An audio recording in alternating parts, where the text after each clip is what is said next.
and welcome into From the Tips. We talk golf, we gamble, and we partake in grog. And I have with me our PGA pro, Drew Ward. How you doing, man? Hey, I'm doing good, man. Happy to be here. How are you? Man, I'm feeling pretty good. First half of the day was just awful. I was ready to jump off a cliff.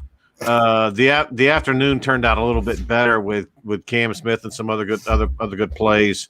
He was awesome. What a tale of 2 days of two halves with weather. The first half was dead calm. Yeah. Second half was windy as hell. How do you think Stuart Sink felt? The guy has the opening career round of his career, and he's played a long time. Yes. And then he steps off the course, and as the wind starts to whip, and he's like, God dang, I'm going to have a good lead with that wind kicking up. And Cam Smith comes roaring in with the wind and fires a 62. Yeah. No, which makes it even more incredible. I mean, of course, he had the hole out of the bunker, but he was damn good all day. I mean, he almost holed out on 18 on his second shot, hit it about 4 feet. So, yeah, when you're Stuart Sink, you're thinking that there's no way I'm not the clubhouse leader heading into Friday. But really only Cam Smith and Colin Morikawa were like the only afternoon guys to really to fill it up. But you're right. The morning conditions were definitely more favorable than they were this afternoon. Right. Big time. And so, it's by the way, this is the first time we're streaming live without Twitter. So I just shared the link from YouTube to Twitter, so everybody knows that we are live. And we're gonna have to figure out how to stream live on Twitter now that StreamYard is not capable. Yeah. And so we'll figure that out. I promise you, whether we have to go to OBS or Twitter Live or figure something out, but we'll get it figured out and be able to have both the live Twitter show as well as the recorded one. But we will plug this on YouTube tonight, and it should be awesome. And so and we're also live on Facebook, and so we'll share that one as well. But anyway, great round today. We saw everything. Figured we could just kind of go through thoughts and then go into some golf tips and do some DFS lineups and in our snake and all that fun stuff. That sounds great, man. No, I think this is just a really fun golf course. And it's a really fun golf course to watch on television too, because super tight. It's not long at all. I mean, there's a 490-yard par 5. It's corky. It's left. It's right. It's right. And it's left. It keeps everybody in it. You see there's certainly a number to post out there. However, if you're just a little off on some of these holes, you can fire a Tommy Fleetwood round of 76 or those guys that had high rounds. Not a lot of guys had high rounds today. But when the wind starts to pick up, and you saw it this afternoon, it just becomes a way harder golf course because it's hard to control your golf ball and keep it in play. And the greens out here are, I mean, they're tiny, right? I mean, there's nothing much else to it. They're not easy to hit. And so when the wind starts blowing, it just really becomes just a pain in the ass. Absolutely. It really does. And, you're already having a tough time trying to hit that tiny little postage stamp. Exactly. And so that's one of the reasons why we put scrambling in around the green as such a key, indicator for success here in our models. And, yeah, and it's starting to show. And so, I just don't know. I haven't looked. Have you looked what it's going to look like tomorrow? Is it going to be like today, calm in the day? And you know what? I actually haven't looked. I'm sure we can find that out here shortly. Yeah. But no, it's one of the guys that I thought surprised me today just because of what we talked about and the importance of kind of ball striking around the green approach. You thought Kevin Kisner was going to be the perfect kind of guy for this golf course this week, and he wasn't very good today. Where'd he finish at? Yeah, I mean, he's at 1 over 72, but again, 1 over is 82nd place right now. Guys were getting after it. I know. And so again, I would be shocked to see another 62 this week.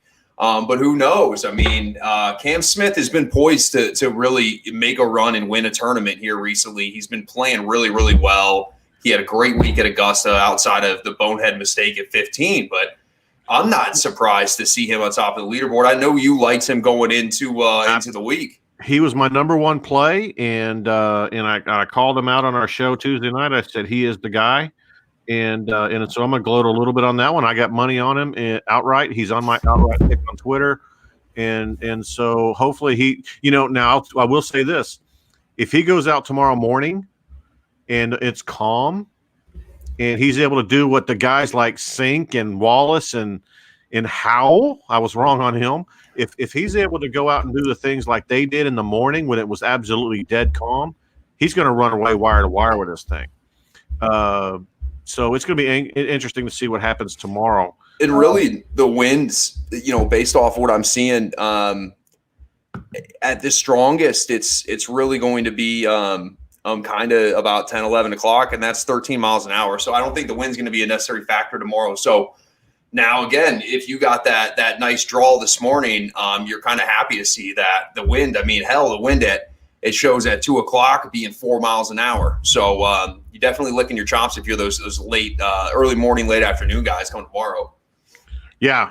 And so, so I like Cam to come out and establish dominance in the morning if it's calm like that, because he was hitting everything. Oh, that chip on 17. Yeah, out of the bunker. I was thinking, is this going to be the first bogey? Yeah. And damn.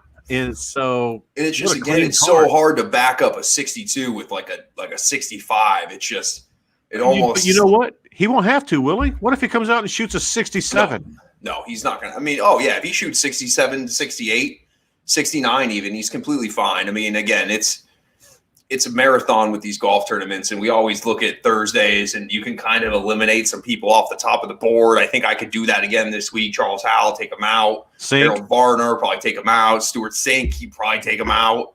Horschel? What about Horschel? I want to take him out back and beat the hell out of him is what I want to do. But I can't take Billy Horschel out of this thing because Billy Horschel's proven he's a winner, right? But again, guys like Austin Cook, and you can take him out, and so you can start eliminating some people. And if these guys win this week, great. And I'm not saying that they don't have the game to win. It's just all the golf that I've watched over time. There's guys that are Thursday leaderboard guys, and there's guys that are Sunday leaderboard guys. And there's guys that you can just kind of start popping right off of there. I do like that with the leaderboards. You have Morikawa, you have Matt Wallace. There are some decent players right there. I'm looking at the board. I'm looking at guys like Morikawa. I really like, even though I didn't like him because of putting. I knew that he's got the game to win this thing. Yeah, his irons are so good. But I'm sitting there and I'm like, okay, Berger's there, 4 under. Corey Connors is there at 4 under. Another one of our plays. Brian Harmon's there at 4 under. And the guy that Charlie I watched Hoffman, today, Charlie Hoffman, 3 under. Sung J M. Now you guys faded him, but he's there at 3 under. And so there's some Zalatoris 3 under. There's some guys that are Michael Thompson we picked. He's 3 under. There's a lot of guys lurching right there. And and I got to the pleasure of watching Zalatoris this morning because he was on one of the featured groups. And outside of making a boneheaded double on the second hole, clean card with 5 birdies on it. So he played really well. I would not be surprised for him to keep moving up the leaderboard. This guy's going to start being taken pretty damn seriously. If he's not already. And so he's one of those guys that hits his irons so good. And he just seems to be in a good groove right now. And again, he's sneaky long. To be 22nd on tour when way a $110 soaking wet, it's impressive what he's doing. But to watch his whole round, and he bounced back from that double like it was no big deal. And that showed a lot of heart with him there. So help me out, because I don't understand how.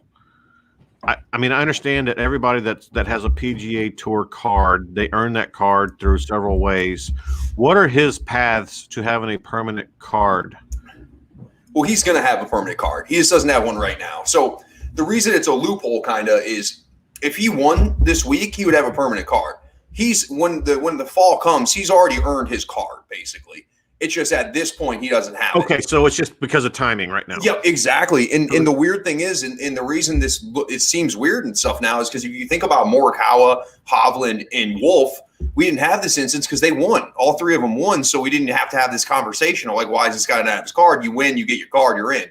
But he's going to get his card the end of the year. He just technically doesn't have it at this point. Well, hell, it's gonna be crazy if he doesn't, because he's gonna be like in the top 20 in the world ranking. Yeah, I know. It's And you're talking a guy that's going to get significant look come Whistling Straits and the Ryder Cup, and I think he might play himself right onto the team. I'll tell you what, though, you mentioned it a second ago. His iron play is so good. It could it be right up there with Morikawa? Oh yeah, sure. Yeah, he's these other guys. I would say he's a top 10 iron player right now as we speak, and again, he's just growing into his game. And well, the strokes gain stats prove it that he is. Yep, and you can even it's guys like him and Morikawa. Not so everybody's kind of a decent iron player. It's guys like him and Morikawa. They're hitting 6 and 5 irons to 15 to 18 feet when other guys are hitting those shots to 35 to 40 feet. And so when you calculate all that in, I mean, you got guys hitting 5 irons to 15 feet. Those guys are definitely making up shots on the field because they're giving themselves those opportunities. Right, and they're hitting their 8s and 7s to 8 feet. Yep, exactly. Yeah, no doubt. Just the more opportunities you get at it. Right, and that's what I really like about their game. And I'll tell you what, that's why I like about Cam Smith's game. And so, he doesn't really have a weakness, does he? No, I mean, not really. Occasionally, I mean, he can run hot under the collar, but we've seen many guys that can. His weakness at times can be maybe the flat stick, but outside of that, I mean, I think Tita Green, he's been fantastic, and he's a player that flies under the radar is his skill. Just because he's not one of the young American guys, but he's definitely got some talent. Well, 9 pars, 9 birdies, no bogeys is a pretty damn good card. Might be the best card I've seen in a long time, because when you have 0 bogeys and 9 birdies, when was the last time you even heard of something like that? Yeah, well, it's nice to hit Hilton Head right off of the Masters, because it kind of gives you a little bit of can kind of play some more golf. You don't have to think your way around Hilton Head as much. You kind of do, because it's a shot maker's golf course where you have to place the ball in the correct areas, but Hilton Head's giving you way more birdie opportunities, and it's probably a nice, relaxing week for these guys to be on the water down there, as is compared to grinding through a week of the Masters. Yeah, I definitely agree with that. But I also realize that these guys, I mean, it's their career and they're working their ass off out there.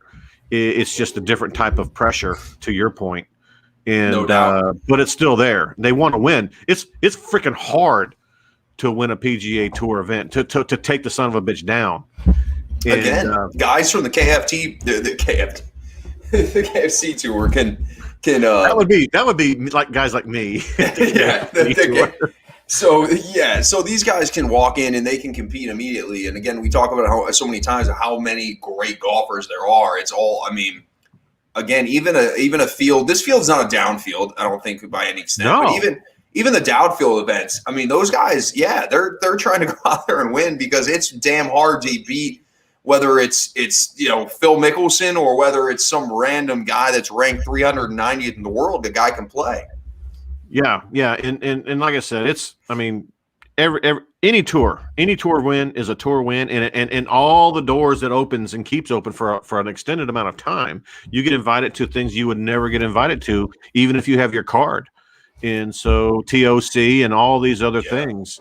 And so, it almost takes the stress off of trying to qualify for every major and blah, blah, blah, blah. Oh yeah. But without a doubt, getting that first win is kind of like, you're going to be around for a while. Exactly. Your game can go through peaks and valleys, and you don't have to worry about losing your card. You don't have to worry about, going back to Q school and things like that. You're going to be around for a few years, guaranteed. Yeah, I'll give you an example that's non-golf related. Obviously, me from the competition barbecue world, right? Yep. I've competed all over competitions in different states, and the Masters of the barbecue world is what they call the Jack Daniel's World Championship Invitational, and it's the top of the bucket list for anybody in any level of competition barbecue, and there's competition level barbecue all over the world. It's not just the United States. It's people everywhere. Right. And so, but the only way to even get invited, and they only invite one team per state. So if you live in a state, if you live in a state with like Tennessee that has 50 different state championship competitions. I'm sure Texas is similar. Oh, Texas. They're all Kansas City. Yeah. What they do is they'll take all 50 of those. They'll take a bung for all 50 teams that won a state-sanctioned grand championship. and then they'll put it in a big old pot and they'll pull one out. And they're the ones representing Texas or Tennessee or whatever. And so that's harder wild, because actually. you have, first of all, you have to win a championship. Yeah. And usually there's 75 to 100 teams, all pros, and the degree of winning or losing could be one slight score on appearance. And so it's really, really crazy. And so how do you get the gig of being a judge? Because that's the gig, isn't it? You sign up for it and go through training, and you do a 1-day training where you get to taste food and they show you what to look for, what not to look for, and how to judge. But anyway, so you got to win a grand championship just to qualify. Right. You even get your hat. You even get your name in the hat. Just get your name in the hat. And then the U.S. Open of barbecue is like the American Royal, where there'll be 500 barbecue teams. 600, and anybody that wins a championship gets to qualify for that. So you don't have to be invited. If you win a championship in any state, you're in. And so now I've been fortunate enough to where I've won multiple grand championships in multiple states, and I did get invited to the Jack.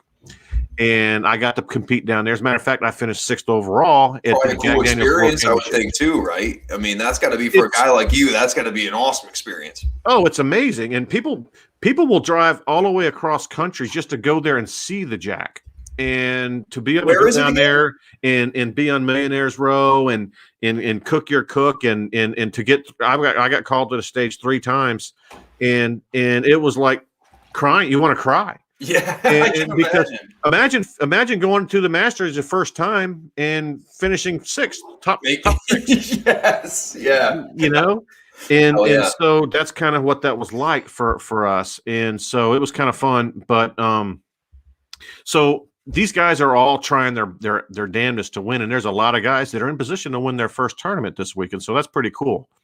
Biggest disappointment for you? Today? Yeah, today. I would say Tommy Fleetpiece. I would say Kevin Na, 3 over. Yeah, Tommy Fleetwood was obviously a huge disappointment, but I usually fade him every week because I almost expect it, and I think he has been playing a little bit better, but he just doesn't have it all together.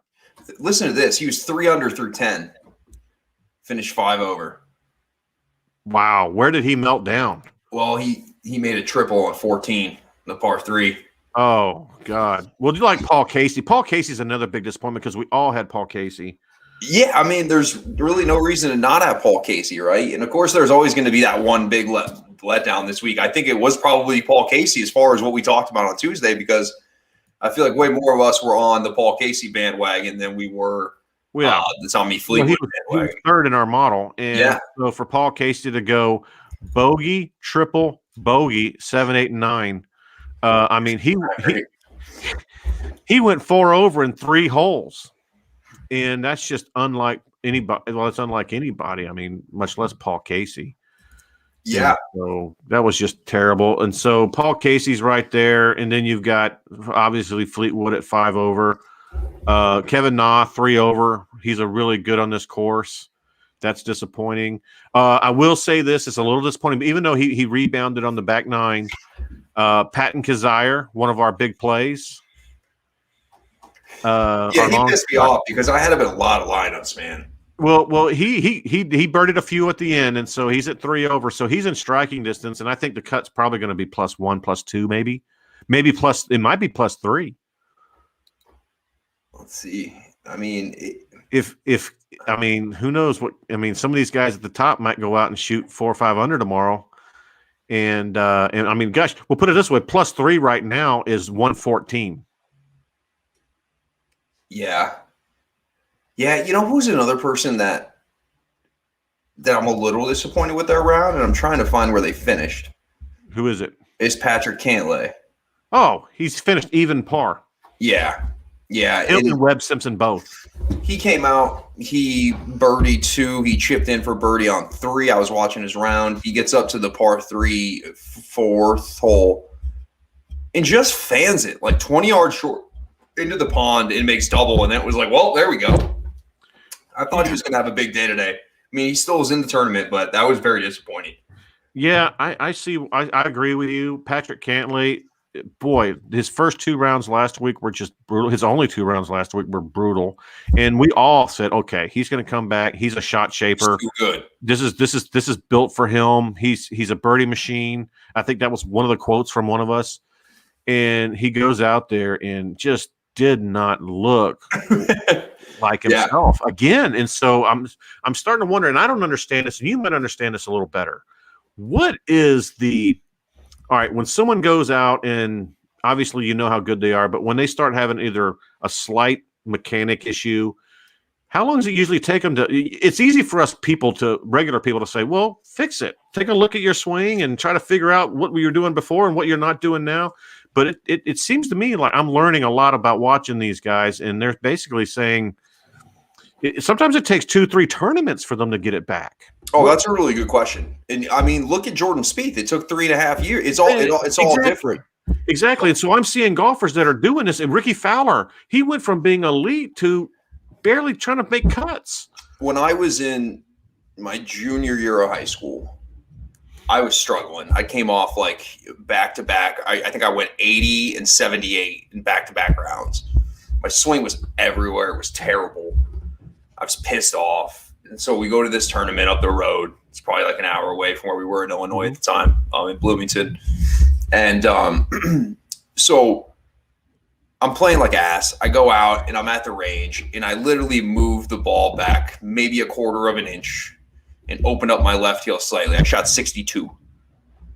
So sometimes it's literally one time, especially for pros this good, there's one swing thought, one tiny tweak, ball position, your stance, one swing thought, and it clicks. Then there's other times where it starts to get super mechanical, and then you have to go in the route where you tear it down. So that's a really good question, because it depends with each player. I think Patrick Cantlay may be going through things more off the course than on the course. Yeah, What was our friend Al Falcon Day or Ryan saying he's got girl troubles? I actually heard that as well. With he needs him and his long time. He needs to listen to some 99 Problems, but yeah. I guess Masters Week. I guess they've been together a long time. They broke up allegedly, so I don't know. Anyway, but yeah, to answer your point, sometimes it's just something small, and you'll hear guys say that all the time. They're like, just one thing clicked, one swing thought clicked, and then that's all you think about for a week. The thing is, with golf, that shit wears off. That swing thought doesn't work forever. Then you have to find the next one. You have to find the next one. And that's why it's so impressive, guys at this level that can consistently over 4 days, over 4 months, over 4 years, shoot under par rounds and make cuts in cash paychecks on this tour, because it's super hard. And it's the consistency aspect of the tour awes me more than anything else. Distance, anything.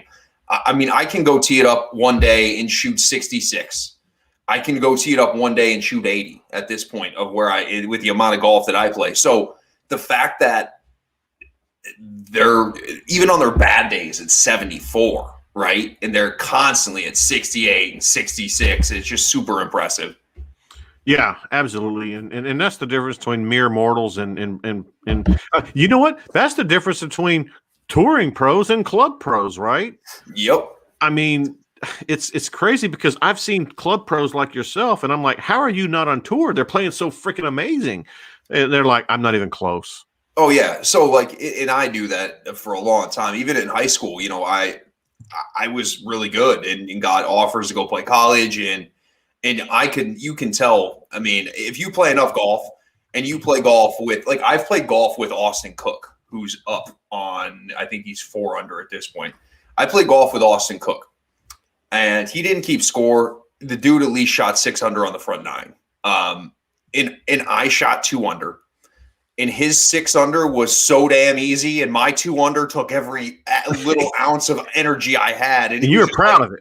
Yeah. And it's like with guys like that, you can just see the difference between when I'm playing my best and they're playing their best. I don't have a chance in hell to compete on a level like that. And so it's smart when you're somebody that loves the game. I would love to go try to compete but it's a waste of money, right? They're just it's a point percentage of a fraction of players that are good enough to go and do this for a living. I chose to do it for a living for a while on the teaching aspect of it. But if you play with people that are legit, like in Austin Cook, it's a different game, and it's fun to watch. And I think he shot 29. And it was he left shots out there, and it's ridiculous. And so that's he's one of the only pros I played with, but I played with guys that ended up going on mini tours and things like that. And it's just a huge gap in the people that are going out there and trying to it. Hey man, all for you, but you need to know when it's time to go find a job in insurance or something. I played in a pro-am with the LPGA. Yeah, in Franklin, Tennessee. It was a big tournament down there, and I played in a pro-am, and it was one of the younger girls on the tour, and even them to get to that level to play on the LPGA tour and what they can do it's mind blowing, especially the short game. Because they're not as long, but boy, what they can do with their irons from 170 and in. You're right. Real short game. I mean, it's like, wow. When I was a kid, we used to, there was the State Farm Classic, which was in Illinois. It was in Springfield, Illinois. And my dad used to be a volunteer for that this was back when I was living in Illinois. And we would go out and just watch them, their tempo. And the fact is, from 170, they're hitting hybrids to like 10 feet. And it's just like, but the one thing I always took away from any time I'd go out to an LPGA event is their tempo and just how easy they make it look. And one thing you don't see as much on the LPGA is the super wide balls, like the Bryson 70-yard wide balls, because everything seems to be kind of under control and honed in from that perspective. Yeah, they're very controlled, less aggressive, and they hit fairways, they hit greens, and they make putts. And it's a different game to watch. I love it, and they play much more strategical than a Bryson. Who's just he says he's strategical, but he's just turned into a freak show out there. And I think personally the difference, I don't want to say this. The difference is, for me, it's not the distance necessarily, because the tees and things can make up for that adjustment. I think where you see the difference from the men and the women is on the greens. I think PGA players tend to be slightly better putters, but I think where it gets more interesting is out of the rough and having the strength and things to do this. Now you have Lexi Thompson's, you have very strong players, and it's going that way with the women's game too, but it's very interesting to see. It's more valuable for the women to hit the fairway than the men, and statistics say so. It's actually a really fun thing to dive into the numbers. But ball striking, fairways, greens wise, it doesn't get better than the LPGA Tour. Right, and that's. I'm glad we talked about that, and I'm really starting to watch a little bit more of the LPGA. I'm just watching more golf. I'm watching all the tours. And by the way, if you're watching or listening to the pod or watching the YouTube channel, we're looking for somebody. We're looking for somebody that really wants to help us come on the show, talk about the Korn Ferry Tour and the college guys. And, that's the future of our sport. And we have so much talent on the Korn Ferry Tour and so much talent in college. I'm excited. I don't know if you've seen it this week, but they've had the Western Collegiate out at Pasatiempo. And I've watched a lot of it. By the way, Pasatiempo, elite golf course. If you can play it, it's a public golf course. Spend the money, go play it. But yeah, these guys are studs, man. And and we've seen it when we saw Colin Morikawa, Hovland, and Matt Wolff. We saw these guys at Oklahoma State because the Golf Channel does a decent job at times, giving us the opportunity to watch the national championship and watch the Western Collegiate. These guys are primed and ready to go to win at the next level. And again, there's tons of ways to skin a cat here. You can go Q school. You can, go play in college and just earn your card, through the KFT the Korn Ferry Tour, rather. It's just very interesting. But if you haven't seen it, I think it ended last night, but it was a lot of fun to go ahead and watch that. And you're right. And it gives you that team perspective. And these guys are going to be stepping out and winning golf tournaments, and they'll become household names.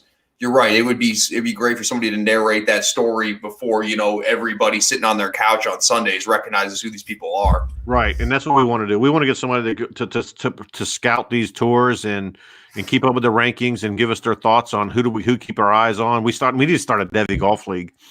That would be a lot of fun, or just start a season-long league between the Hammercast staff and their followers. That would be kind of fun, don't you think? Yeah, no doubt. And Absolutely. so I may work on something like that. I also feel that let's just talk about a couple more of these players real quick of today's round and get to other stuff. I was also disappointed in Matt Fitzpatrick. He finished even par, and I think on this course, even par was not good for him. Siwoo Kim too, man. That was my guy. Yeah, and so you get a guy like Siwoo, a guy like Fitzpatrick. They're both even. They're playing right there with Harry Higgs and Campos, and those were morning guys. Yeah. And Chris Kirk, he did finish 1 under. I'm okay with that. I am going to mention my Bill Haas. Yeah. Bill Haas. I can't believe you took Bill Haas. I mean, that was it was out of left field. All right, here's the deal. Where's he at now? He shot a 72. Yeah. Well, I was going to say we can bet if he misses the cut, but he's going to definitely miss the cut. You think? Yeah, you want to bet that he misses the cut? I love Bill Haas too. I root the bet. I'm all about Bill Haas, but he's not going to make the cut. Come on. All right. I'm rooting for him. I will be rooting for Bill Haas to make the cut. I just don't see he's the first time I've played a flat 6,000 player. I've never played a complete 6,000 player. We talk about it all the time. It's 4 rounds. I don't think he's got 4 under his belt. I think he's got 2. All I need is that second round. If he can go out and shoot a 72 or a 71 maybe tomorrow, he might. But he won't blow me up. And so, yeah. And the funny thing is, even if I miss the cut with somebody, it's a 6,000 player, but he's already got me a pretty decent amount of points for round 1. Yeah. Compared to guys like Fleetwood and he's outscored a lot of good players. Terrell Hatton, 2 over. I'm the only one that faded that guy. Everybody else was playing him. I played him. Matt Wallace was good today. I don't know. Not many Matt people Wallace played was Matt Wallace. good. He's 5 under good, right? Or 6? 6 under, 0 birdies. 6 or under 0 bogeys, rather. Yeah, I mean, then you got guys like Sergio. He ended up 3. Wesley Bryan, 3 under.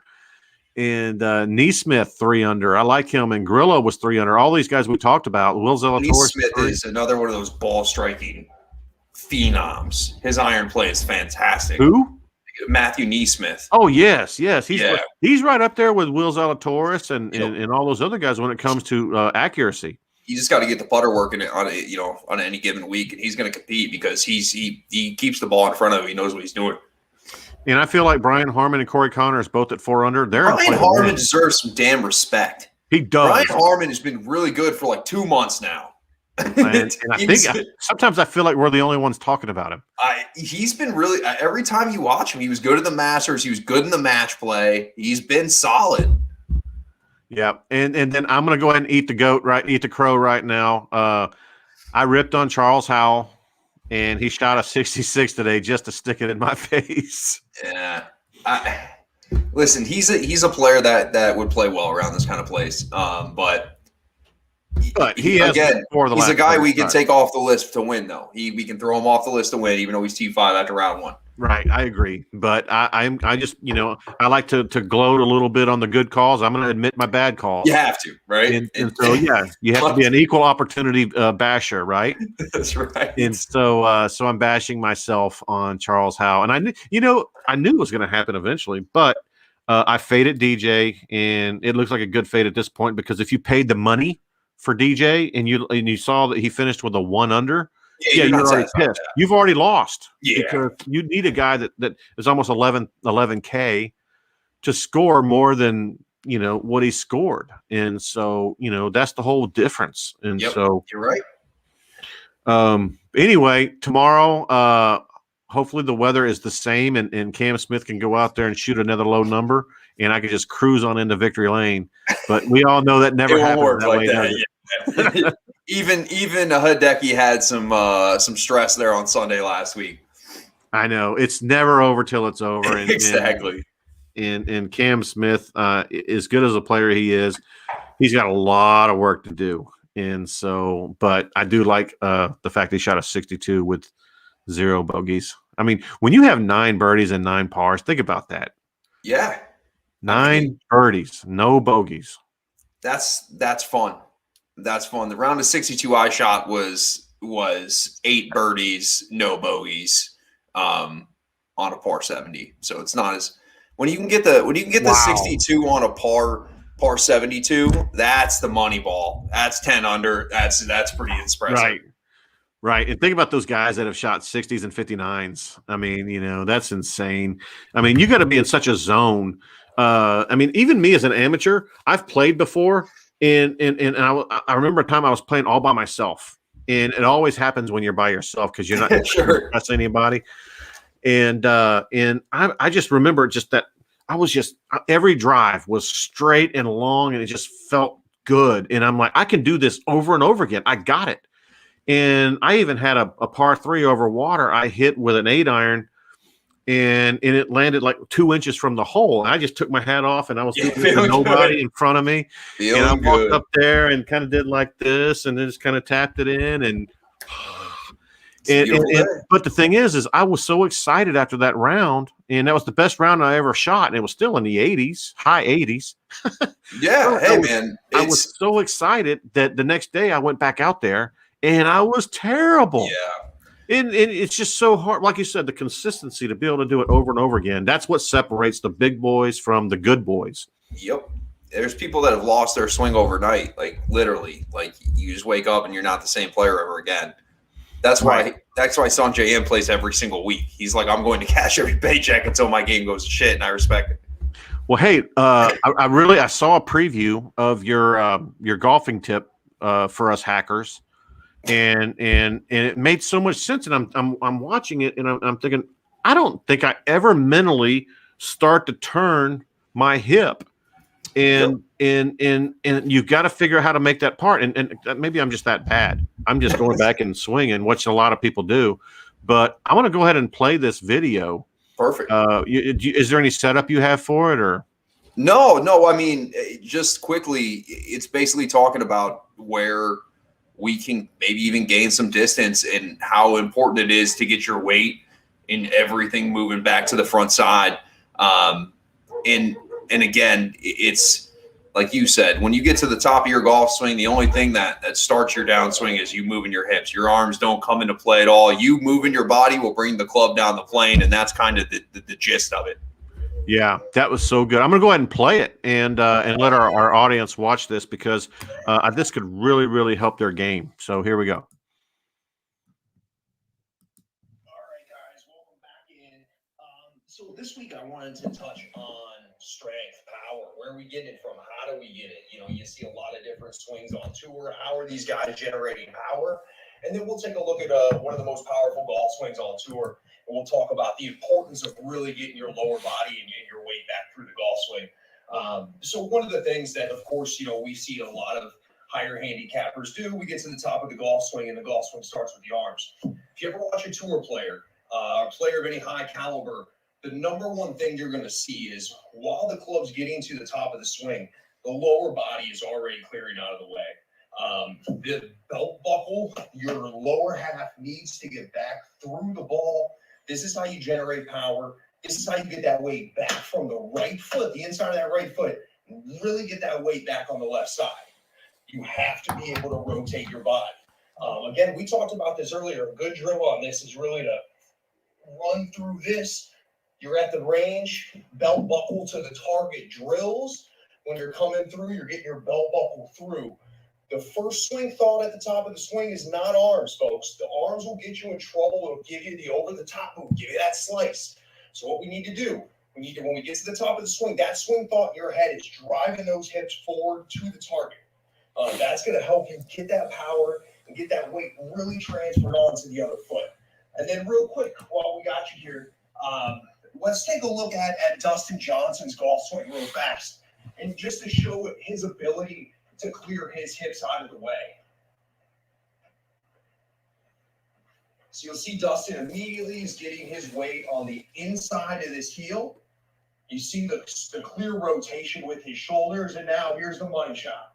Those hips are rotating towards the target before he even gets to the top of that golf swing.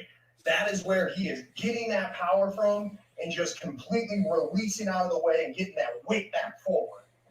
So that kind of gives you guys an idea on how important that weight transfer is and where these guys are getting their power from. We'll see you next week. Man, that was pretty cool. That was pretty cool. Awesome. Yeah, it was fun. And I can, I think I can start using my screen a little bit. We can pull up some swings of different players, talk about them, whatever we want to do. Yeah, absolutely. And I love the fact that you're able to show and demonstrate pro players and how they're doing. One of the things I noticed when you said this is the money shot, when he actually followed through, his hips were facing his target. Yep. And so he started, it's almost like his hips always followed the ball. Yeah. And so I was really impressed with seeing it as you're explaining it and then showing it at the same time. So yeah, fantastic. Keep doing tips like that. I think that would be huge for our audience, and they'll appreciate that. Awesome. And so okay, here we go. You ready to have some fun? Yeah, man, let's do it. All right. First thing we want to do is we want to pick our winner. Now that we've had one round in, neither one of us did well last week, and I'll be honest with you, we lost our showdown for last Friday. Damn it. We had a tough week last week, and you know what? It happens. It happens. We had a tough week. Nobody picked a winner, but can't win them all. All right. So, I mean, obviously, we know what we know right now. We're gonna have to flip a coin and see who gets first pick today, because you know who I'm going with. I know you'll probably take my guy too. Flip a coin, boy. All right. I don't have a coin, but I got a camera lens. You call it in the air, heads or tails. If it says Sony, it's heads. If it says blank, it's tails. We're gonna go with Sony heads. It's tails. All right. I get Cam Smith. Okay, that's fair. I'll take Morikawa. That's a good play. I mean, gosh, that's gonna be fun. You know what? I would love to see those two guys on Sunday. Oh yeah, me too. That'll make it really pop. All right.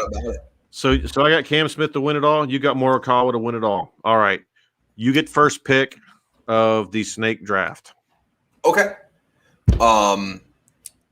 3 players. Daniel Berger. Yep. And the snake draft is for tomorrow's round. And I'll take. Oh boy, I can't take a Cam Smith, can I? Yes, I can. Yeah, that's your guy, man. He's going out in the morning. He's got a chance to have a better round. He won't shoot a better round, but I'll take Cam Smith. So it's your turn. All right, I will go with Siwoo Kim. We'll go down the list a little bit. I'll go with Morikawa. Okay. I'll go with DJ. I knew that was coming, and I was going to go there, but you know what? We'll see. I'm not. I might throw a little loop here, and because it's tomorrow's round only, I am going to go with Tommy Fleetwood. Huh? Tommy No, Fleetwood. I won't do that. I won't do that. But I will go with. I wish you hadn't taken Berger. I'm sorry about that. I will go with Charlie Hoffman. All right, Charlie Hoffman it is. So Smith, Morikawa, and Hoffman versus Berger, Kim, and DJ. And if I recall, you did win last week on the three-man snake, and so you have taken a lead on me again. We were tied, and so feels good to be back on top. I must say. It is. Yeah. Okay. Thanks. Just remember, you're on top of the snakes. I'm on top of the outrights. All right. Okay. Now let's pick a showdown lineup for tomorrow. All right. This is what people want to see. We have won a A lot of showdowns so far. Let's pick another winner. Let's get back on a winning trail. As a matter of fact, let's win the whole damn thing tomorrow. I can go ahead and share the screen if we choose. People can't see the screen anyway. Do you have it in front of you? Yeah, the numbers for tomorrow. Yeah, the DraftKings. Yep. The showdown. Yep. Okay. All right. Let's pick our first player. Let's take one of our top dollar players. Now this is for tomorrow's round as well. Who you liking? You like any of these guys up top? I'm not going. Well, I don't know. They're pretty expensive. I mean, I'm not going to spend $10,500 on DJ. I like Matt Fitzpatrick at 9,100. You know what? I love Fitzpatrick at 9,100. Bounce back around. You know what? That's a good call, and I say we go ahead and start with that. All right, perfect. So we got we got Fitzpatrick in there. Do you like Casey to come back a little bit, or are we done with that guy right now? I don't know. I mean, he's definitely going to have a better round tomorrow. I mean, you would think he's got to play his ass off to even sniff the weekend. I don't hate Paul Casey there. Well, I mean, Paul Casey's at 8,900. Let's try to go down and find some value first. All right, let's do it. All right, I'm scrolling down a little bit. I like Kevin Na at 7,900.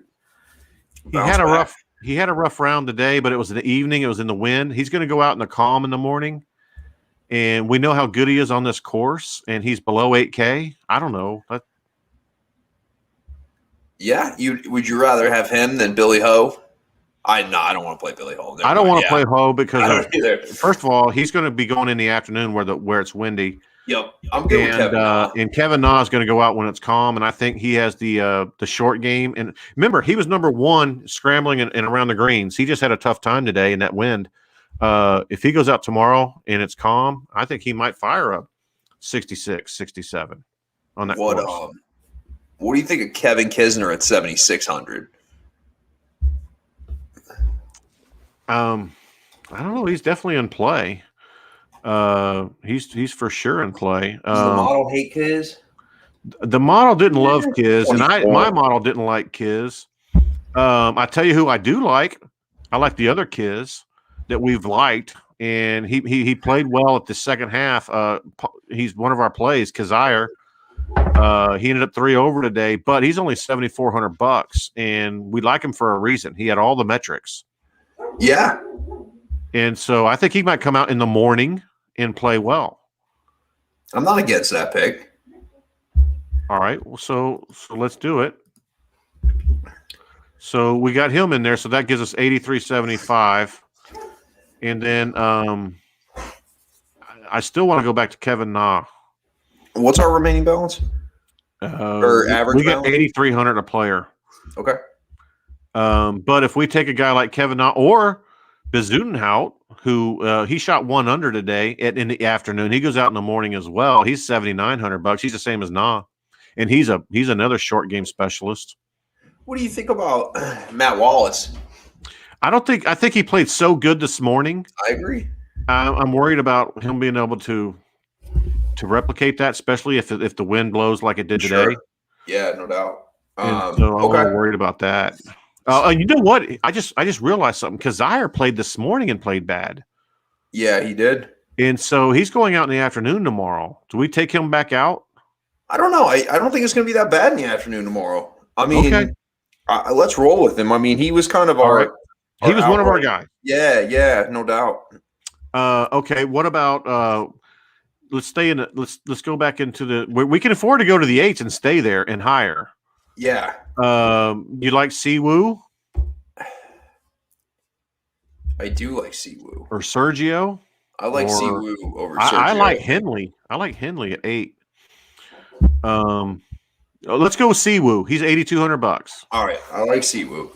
All right, so that gives us 84 plus to play with. We could take a guy that's a little bit higher, like a Brian Harmon, or I love Corey Connors. He really dialed it up in the afternoon. He goes out in the morning. Corey Connors is really accurate. Oh, yeah. I think if we're going up that high, you got to consider Tyrrell Hatton. Dude's a bounce back machine.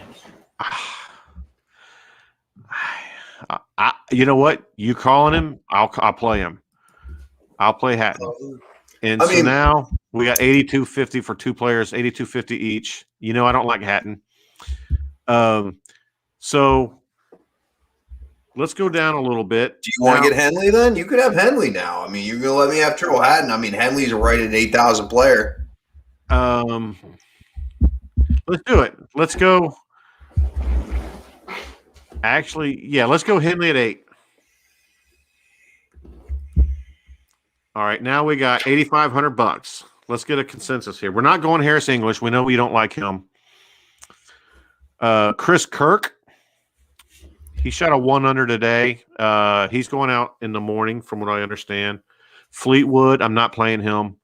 Sergio, I like Sergio. Guru likes Sergio too. And, I like Sergio. Jeff Feinberg, like a lot of people that I respect, like Sergio. And he went out in the afternoon in the wind blowing and still shot 3 under. We can afford him, and it makes our lineup a little bit different because we still have cash left, $400. Yeah, throw Sergio in there. I like Sergio. All right, so that gives us Fitzpatrick, Sergio, Hatton, Henley, Siwoo, and Kazire. And we still have straight off the rails lineup, and I love it. Do you? I do too. Yeah, man. I do. I don't know what it's just. The lineup is just all over the place. That it's good. Like, you know what I mean? It's got a little bit of everything for you. Hey, we got one American in there, Henley. Yeah, yeah, that's the only American we got. So, all right. Well, you know what? That lineup is in, and hopefully we're back in the winning ways, and we have a good day tomorrow on that. Oh, Ryan came back on and says you better have Webb Simpson in there. Sorry, we don't. And he did like Kazire. We did take Kazire. So I'm glad he's in. I'm glad you found us there, Ryan. And so anyhow, well, hey man, any final thoughts? No, it'll be a fun weekend again. This is a really cool golf course because it kind of lends itself to a little bit of everybody. So you'll see if you watch the golf this weekend, you're going to see a lot of dudes hitting some cuts, draws, lots of different ball flights because they're going to be having to manipulate some trees. Again, even in the fairway at this golf course, you can have to manipulate some things as far as trees and whatnot because everything is so damn narrow. All right, big question for you and Ryan, if he's out there still watching, or whoever's still watching and can comment. What do you think the final score is going to be? 20 under, 22, 18? I mean, we saw some pretty big numbers on a pretty windy day. I would say 19 under would be my guess. All right, so we'll add that to the pool. So you're 19 under. I'm going to you know what? The prop I hammered last week that paid off was the under 13.5 at Augusta.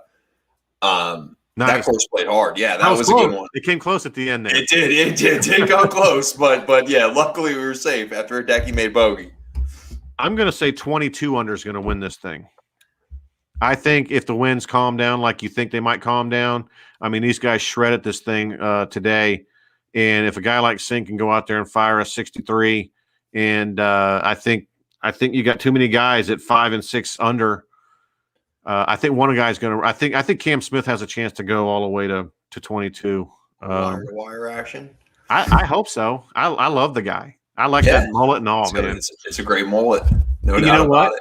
You know what? If he's still, I'm telling you, here's what I'm recommending. Anybody go to DraftKings, look at the futures for golf.